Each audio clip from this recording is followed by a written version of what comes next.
अरहंताणम नमो अरहंताणम नमो अरहंताणम। मनुष्य में राग और द्वेष बहुत प्रबल होते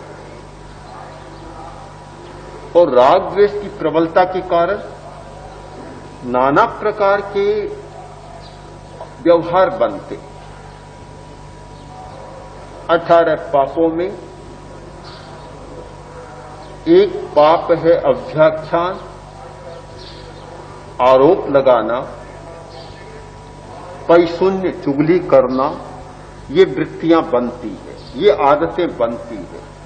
आदमी एक दूसरे को नीचा दिखाने का प्रयत्न करता है, आदत बनती है। 4 मित्र जा रहे थे, जाते जाते एक मित्र के मन में एक बात आई कि इसको नीचा दिखाना, मजाक करना, छोटा बनाना इसको।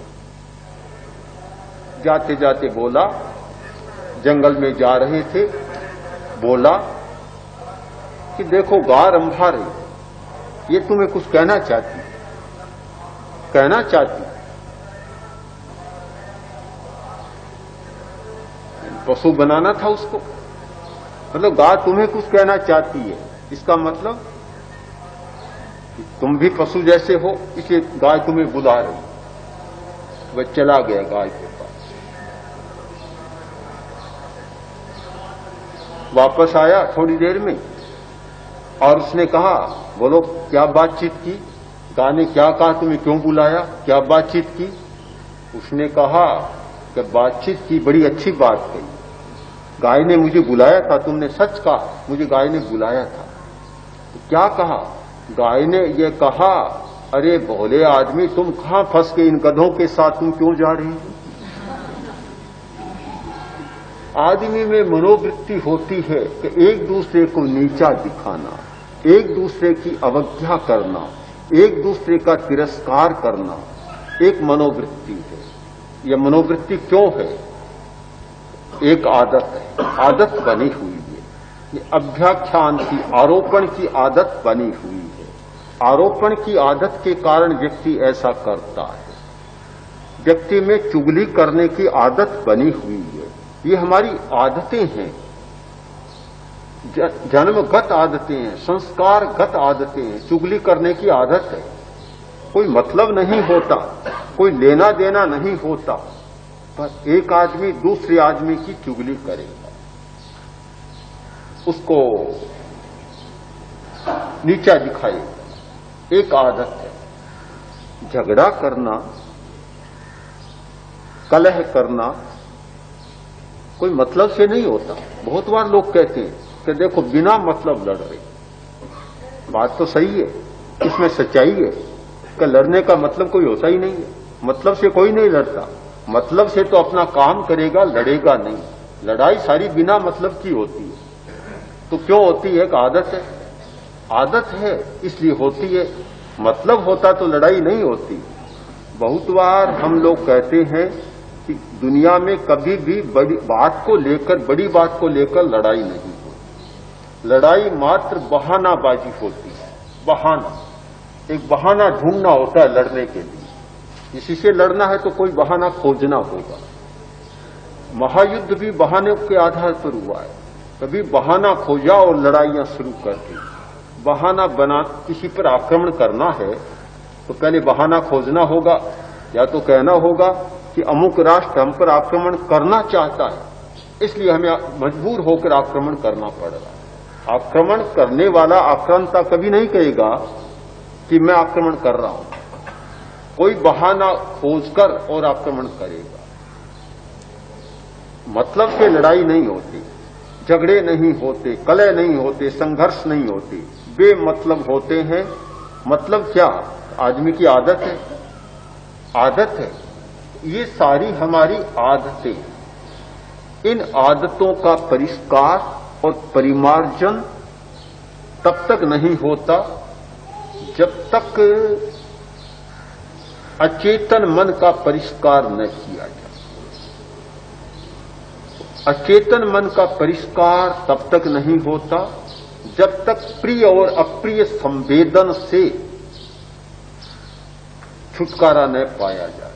जब तक हम प्रिय और अप्रिय संवेदनों के आधार पर अपना जीवन चलाएंगे तब तक कभी छुटकारा नहीं होगा। इसका अर्थ है, बहुत साफ अर्थ, कि जब तक हम इंद्रियों के आधार पर जीवन चलाएंगे तब तक उनसे छुटकारा नहीं होगा।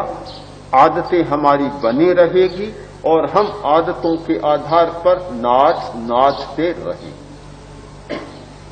उन आदतों से छुटकारा पाने के लिए प्रिय अप्रिय संवेदन से मुक्ति, और प्रिय अप्रिय संवेदन से मुक्ति के लिए इंद्रियों पर नियंत्रण या इंद्रिय विजय, जो एक धर्म का नितरा हुआ सिद्धांत है, इंद्रिय विजय।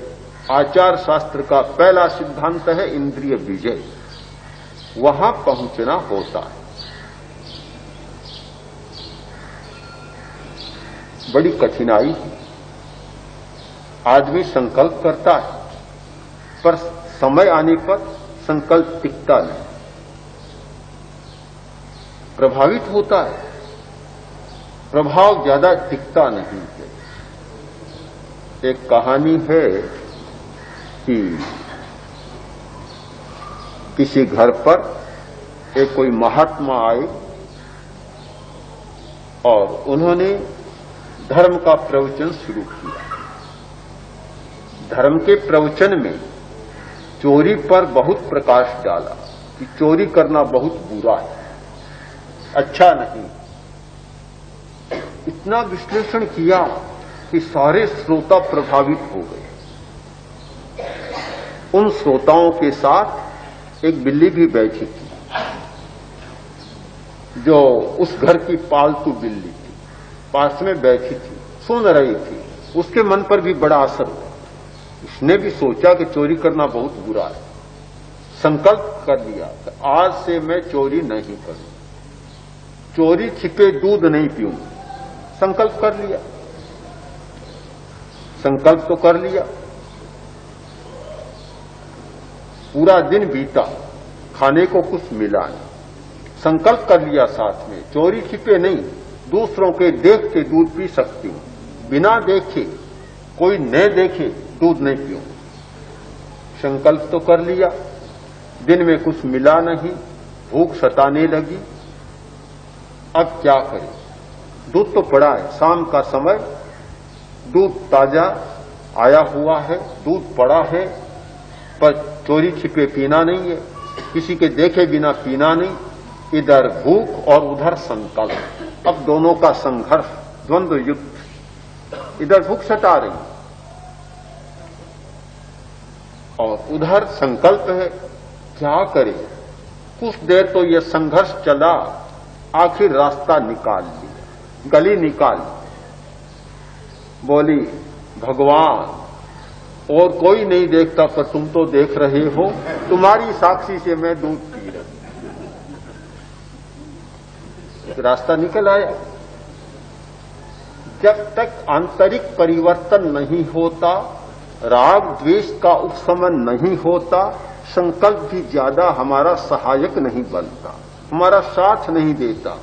फिर ये सारी गलियां निकाली जाती है, रास्ते निकाले जाते हैं, और मूल बात से आदमी दूर चला जाता है।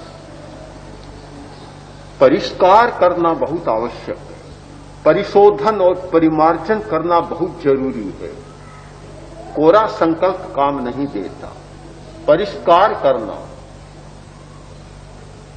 राग और द्वेष का परिष्कार, यह ध्यान की साधना, यह राग और द्वेष के परिष्कार की साधना है, राग द्वेष को उपशांत करने की साधना है।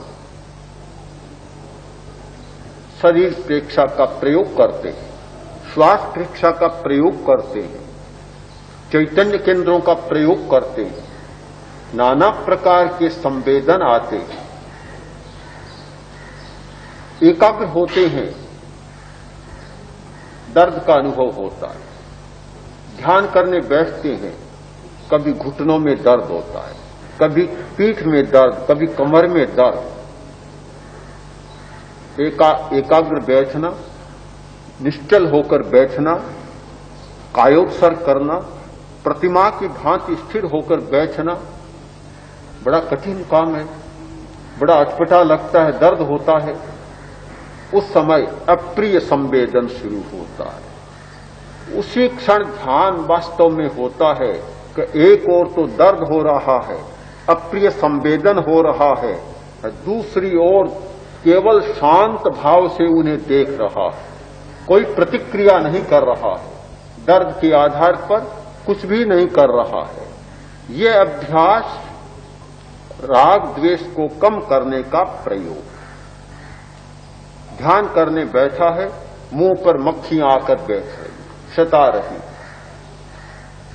बड़ी विचित्र अनुभूति होती है। उस क्षण में बस जैसे कि तैसे बैठा है, मक्खियां अपना काम कर रही है और वह अपना काम कर रहा है। यह है प्रिय अप्रिय संवेदन से बचने का प्रयोग। ध्यान करने बैठा है, गर्मी लग रही है, पसीना आ रहा है, भीतर कमरे में बैठा है, गर्मी लग रही है, किंतु बिल्कुल शांत, गर्मी को सहन कर रहा है, अप्रिय संवेदन को सहन कर रहा है। यह है राग और द्वेष को कम करने का प्रयोग। ध्यान एक प्रयोग है कि जिसके द्वारा प्रिय अप्रिय संवेदनों को सहने का अभ्यास होता है, और यह अभ्यास ही राग और द्वेष की तीव्रतम ग्रंथि को तोड़ता है, खोलता है। और जब वह गांठ खुलती है तो आदतें बदलनी शुरू हो। उस अवस्था में आत्मतुला की चेतना जागती